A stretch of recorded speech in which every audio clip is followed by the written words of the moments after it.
Supreme court చేసిన వ్యాఖ్యలు చంద్రబాబు నాయుడు గారికి ఒక చెంపపెట్టు లాంటివి. ఈ దేశంలో ఇంకా ప్రజాస్వామ్యం బ్రతికి ఉంది అనే విషయాన్ని గుర్తు చేస్తూ సుప్రీంకోర్టు వ్యాఖ్యలు చేయడం జరిగింది. అలాగే పౌరుల తాలూకా ప్రాథమిక హక్కులకు, స్వేచ్ఛకు ఈ అరెస్ట్ అనేది తీవ్ర భంగకరమని కోర్టు చెప్పడం నిజంగా అభినందనీయం. ప్రజాస్వామ్యవాదులందరూ కూడా ఈ తీర్పుని చూసి హర్షం వ్యక్తం చేస్తూ ఉండే పరిస్థితి మనం చూస్తూ ఉన్నాం. ఎందుకంటే ఈ రాష్ట్రంలో చంద్రబాబు నాయుడు గారు మనం చూసాం నిరంకుశంగా, అప్రజాస్వామికంగా, అరాచకంగా వ్యవహరిస్తూ ఉండే పరిస్థితి. కానీ ఈ సుప్రీంకోర్టు తీర్పు వలన ఈ రాష్ట్రంలో గాని దేశంలో గాని సొంత రెడ్ బుక్ రాజ్యాంగాలు చెల్లవు, అంబేద్కర్ రాజ్యాంగం మాత్రమే చెల్లుబాటు అవుతుంది అనేది స్పష్టంగా సుప్రీంకోర్టు చెప్పడం జరిగింది.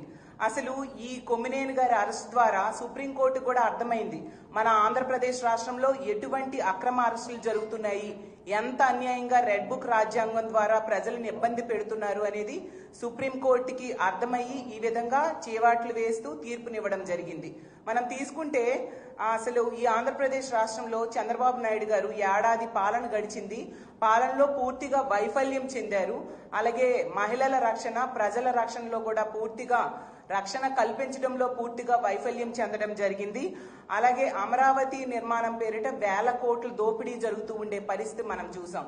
దీంతో ఈ వైఫల్యాల్ని కప్పిపుచ్చుకోవడానికి డైవర్షన్ పాలిటిక్స్ లో భాగంగా ఒక కొత్త అంశాన్ని, లేని అంశాన్ని తీసుకొచ్చి వక్రీకరించి, జరిగిన విషయాన్ని వక్రీకరించి ఇంత దారుణంగా ఒక అక్రమ అరెస్టులు చేయడమే కాకుండా అక్రమ కేసులు పెట్టడానికి ప్రయత్నిస్తూ సంబంధం లేని సాక్షికి, అలాగే మా జగన్మోహన్ రెడ్డి గారికి, భారతమ్మకి కూడా టార్గెట్ చేస్తూ ఎల్లో మీడియా ద్వారా ఈ గత 3-4 రోజులుగా చంద్రబాబు నాయుడు గారు చేసిన అరాచకం ఈ రాష్ట్రంలో మనందరము చూసాం. ఎంత దారుణం అంటే ప్రజాస్వామ్య హక్కులకు భంగం కలిగిస్తూ సాక్షి ఆఫీసులు కూడా ధ్వంసం చేయడానికి పూనుకున్నారంటే ఎంతగా ఈ రాష్ట్రంలో రెడ్ బుక్ రాజ్యాంగం అమలవుతుందో అర్థమవుతుంది.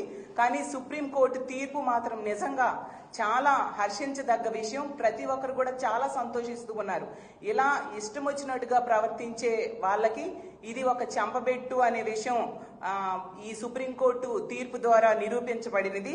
అలాగే తీసుకుంటే సుప్రీంకోర్టు తీర్పు ద్వారా అర్థమైంది మొన్న జరిగిన ఇష్యూలో సాక్షికి ఎటువంటి సంబంధం లేదు, అలాగే కొమ్మినేని గారికి కూడా ఎటువంటి సంబంధం లేదు, అతను దాన్ని సమర్థించలేదు అనే విషయం ఈ రాష్ట్ర ప్రజలందరికీ కూడా క్లియర్ గా అర్థమైంది.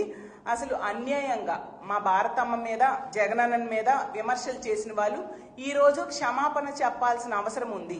అలాగే అన్యాయంగా అవాకులు చవాకులు పేలిన వాళ్ళు కూడా ఈ రోజు భారతమ్మకి, జగనన్నకి, మా సాక్షికి క్షమాపణలు చెప్పాల్సిన అవసరం ఉంది. ముఖ్యంగా సాక్షి కార్యాలయాల మీద అన్యాయంగా, దారుణంగా దాడులు చేసిన వాళ్ళు ఈ రోజు క్షమాపణలు చెప్పాల్సిన అవసరం ఉందని తెలియజేస్తున్నాను. ఎప్పటికైనా డైవర్షన్ పాలిటిక్స్ ఆపి పాలన మీద దృష్టి పెట్టాల్సిందిగా చంద్రబాబు నాయుడు గారికి, ఈ కూటమి ప్రభుత్వంలో పెద్దలకి, మంత్రులకి తెలియజేస్తూ ఉన్నాను.